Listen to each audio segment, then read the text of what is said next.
Hi, my name is Jacob, and welcome to We Can Make It Better, where I'll be covering all the different ways we can make it better.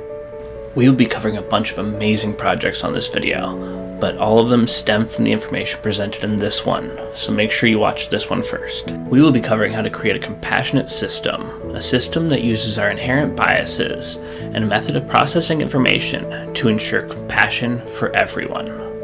To explain this, we will be breaking it down into three sections: a perfected voting system, a three-dimensional information processing system, and a new social media network designed by everyone, for everyone. I'm super excited to be presenting this project finally. I've been working on it for years and finally get a chance to show it and explain it to the world. I have left a list of other videos in the description from other scientific communicators here on YouTube if you want to hear about these concepts from some other people. This video is releasing in a 0.9 version because I probably made some mistakes and will need some help, so please point those out if you see those, or if you have any kind of questions or anything is unclear, please comment below. Do you agree? Do you have concerns or criticisms? Please let me hear them down below. Please like and subscribe, share the video with anybody you think might be interested. Now let's get to the animations. All handmade, no AI used in my projects ever. This is Adam. They have agreed to help us understand this complex topic with some friends. We have Hubert and we have Conan. They will be playing the role of voters as we compare rated choice voting to ranked choice voting. We will run through an election on either side with options A, B, and C. They can stand for anything. Ranked choice voting is deciding who you like the most. The simplest version of this is choosing your favorite, like in the US. Adam, Hubert, and Conan all mark down their favorites and the results are tallied. But in this example, there is no clear outcome. There are ways around this, but first, let's compare how rated choice voting works. In this voting method, each voter rates every candidate on a scale from -10 to +10. Every voter has a choice to express their feelings on each candidate. Let's see how this plays out. Everyone votes and the ballots are taken in. A's results are -5, +2, +A. B's results are 7, -4, -2. C's results are -3, +4, and +5. This means A is equal to 5, B is equal to 1, and C is equal to 6. So in order from winner to loser, the results are C, A, and B. But our voting system can't be that bad. We use it a lot. Besides, when would we have an election with only 3 people? So, let's add a couple people and reassess. Ranked choice voting. The vote is cast again, and the results are still unclear. The way around this is a special election, though they rarely happen. This means basically we have another election, but knock out the lowest option by votes counted. Option C is blocked out, and the election is redone. But if no huge shift in voters occurs, then something else happens. This one voter's vote has more power than the rest. This creates a dictator, or someone who decides the results for others. This is one of the conditions placed on a perfected voting system proposed by Duncan Black and Kenneth Arrow, as they battled through logic to discover the effectiveness of rated choice voting systems. This voting system has never been used on a large scale, and would need wide-scale testing to prove its effectiveness. Let's take a look at those 5 conditions. Number 1, unanimity. If everyone votes one way, the outcome should show it. If everyone votes A, then A should win. Number 2, no dictators. At no point should an election be decided by a single person or minority. Number 3, unrestricted domain. This means that everyone should be able to vote however they please, and you can't throw out the problematic votes or results. Number 4, transitivity. Mathematical logic must be maintained.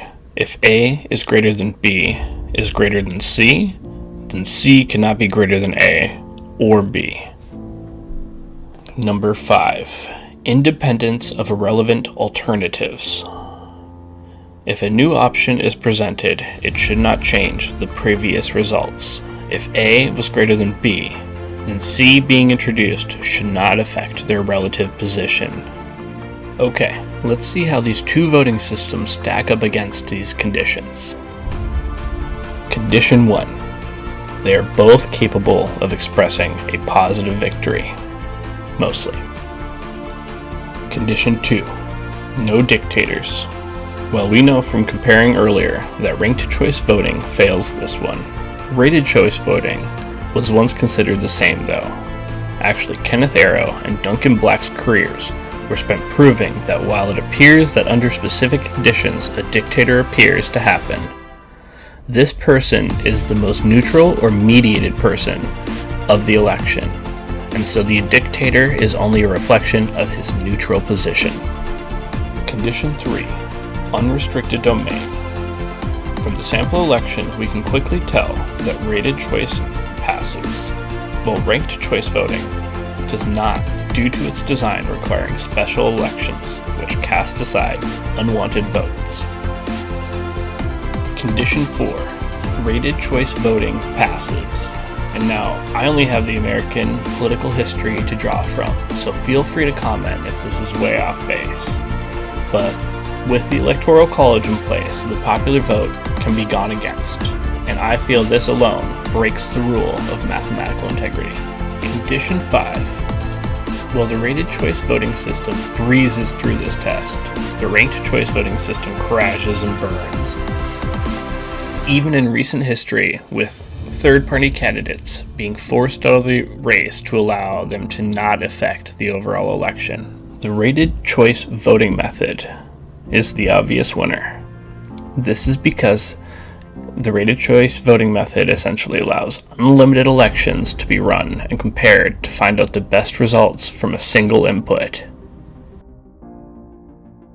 With everything said and done, the new voting system is obviously superior, but without massive, large-scale testing, this cannot be said for sure. However, it's pretty clear logically and mathematically, it is far more effective and efficient than our current system. Next, we are going to talk about the math required to use this voting system to express information in three-dimensional space using computers. But first, let's take a quick rundown on how perspectives work in three-dimensional space. Let's go back to Adam, who feels they are confident in their perspective in the world and thinks they've got a good grasp on reality. When we introduce new perspectives, though, this can be confusing. Each person swears they are seeing the same object, but all three have very different views of what's happening. It is only when we consider their positions relative to themselves that we get a full grasp of an object. This works just as well with concepts, ideas, events, and infinitely more things limited only by human creativity. This is similar to causal sets proposed by Raphael Sorkin and hypergraphs proposed by Stephen Wolfram, but have been adjusted for the purpose of this system. Mathematically, they function as a set of constantly changing variables that can be used to reference a person's perspective to another's.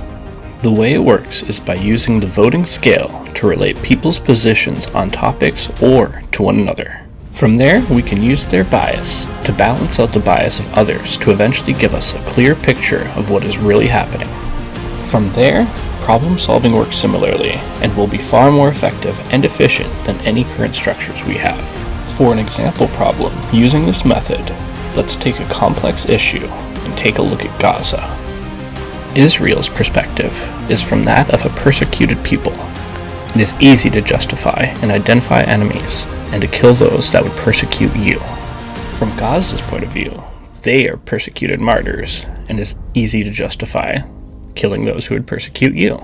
From an Islamic point of view, Israel has stolen the Holy Land from all of their faiths, and despite a long history of attempted religious openness in the area, as it is the birthplace of many major religions, they could fight over this forever, never agreeing on opinions.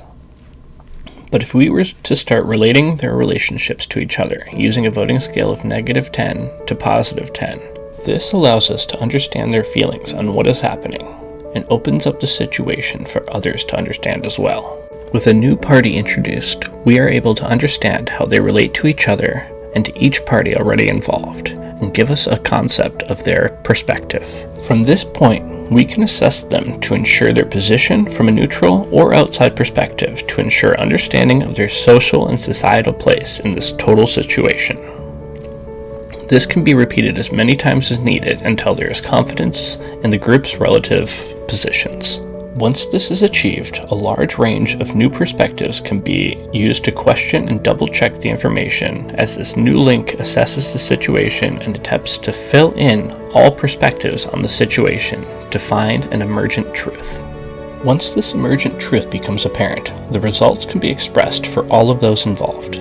From here, the affected groups have a chance to propose solutions. These options are then passed through the same process and assessed to the point of emergent solutions, and these are then presented to the affected groups. This process can be repeated as many times as needed, and once fully functioning, this system could do this many times in a single day. For another perspective on how all of this works, let's take a look at social spaces and some basic requirements of this system. Firstly, we have to designate groups with nearly no connection. We do this to keep an eye out for toxic or negative interactions and adjust accordingly. Where most social medias use this to fuel interactions, we instead could use the rules of orchestration to allow for breaking down of the cultural walls that create tension between these peoples. Let's take a look at what they are. These rules are based on John B. Calhoun's paper, The Universal City of Ideas, that listed 3 requirements for a society to keep evolving and thriving. These are power, survival, and creativity. I have broken this down into 3 sections to preserve each one. They relate as shown here, with power being individuals, survival being cultural, and creativity being diversity, all of which are meant to preserve their relative function in society, as Calhoun referred to them. Firstly, let's take a look at individual preservation, the preservation of you. Mind, body, and soul. This will require a few things. A safe environment where they can feel secure and alone, and are able to reflect with time to do so. Allowing people to see and understand their place in the world. This comes with some cautions, but should always be up to the user. A user is free to break away and to be entirely repositioned in relevance as they see fit. This means they can leave old identities behind, as well as old cultures and groups for new ones. Some people may call this the right to life, liberty, and the pursuit of happiness. Next, let's take a look at diversity preservation. This means a society is capable of adjusting and changing to adapt for the changing future. This is currently at risk due to certain globalization practices and culture wars, and even nationalism. The next rule comes with some caveats, but preventing ideally opposed or unhealthy interactions from overwhelming people. In other words, children and child predators would never be able to be in the same room, unless very specific requirements are met by the users, like a KKK member being introduced to a foreign culture as they break away from their own ideology. Cultural localization is a sociological reference to how people of similar cultures tend to live together even in foreign nations. While segregation should never be allowed, the ability to be close to those like yourself is a fundamental part of feeling safe and as part of a community. Third, we have cultural preservation, which is making sure we can keep track of our histories and proven ways of life from our ancestors. To preserve these cultures and their diversity, we will need to act fast to start recording and seeking out the cultures of our past before they vanish. The art, music, and other cultural aspects can be used to teach and understand our history. If a culture spawns a subculture, it will become its own culture under the following situations. 500 people follow it openly, they develop into a completely different culture, provable via art, dance, music, speech, etc. The subculture or counterculture becomes violent against or suffers violence from the original culture. Obviously, there are exemptions for people who are international or multicultural as a way of life, from politicians to diplomats and traders or any other professional. but we can aid with this by informing others on how to interact while avoiding negative outcomes. Religion is also a form of culture, but just like any other leader, a religion should not have the right to decide who comes and goes, as stated by individual preservation. Now, using all these rules, we can look back at these mortally opposed groups interacting. Very naturally, a negative interaction is recorded, and a block goes up. The individuals each keep developing in their own way until, of their own free will, two members of these opposing groups create a bond. This opening gives an area for consideration and can be slowly assessed to determine how much to allow the two groups to interact. The results could be a new culture, but in this case, both cultures remained and were able to begin seeing eye to eye despite their differences. Now that we understand how to start coordinating large groups of people just using simple math and human bias, we can continue using these concepts to achieve even more on a larger scale. With a significant number of people, there is no end to what we can achieve. Since it is human-run and manufactured, it avoids all of the pitfalls of AIs and quantum computers, while supplying significantly more power to each individual. This is a different kind of processing power, separate from computing power though, and computers will still be a vital instrument in this whole affair. No AI or supercomputer could ever touch the creativity of a single human mind. With all of that power, amplifying other humans' powers, and vice versa, we would be on the brink of a whole new age, a compassionate age. Just to be clear, this system uses human bias and differences to create compassion and truth for everyone. All we need is a perfected voting system and the means to find spatial relations on a computer, then connect people around the world. And as I've already laid out in this video, we already have all of them and how to modify them. Check out our Discord that is acting as an alpha version of this process for testing.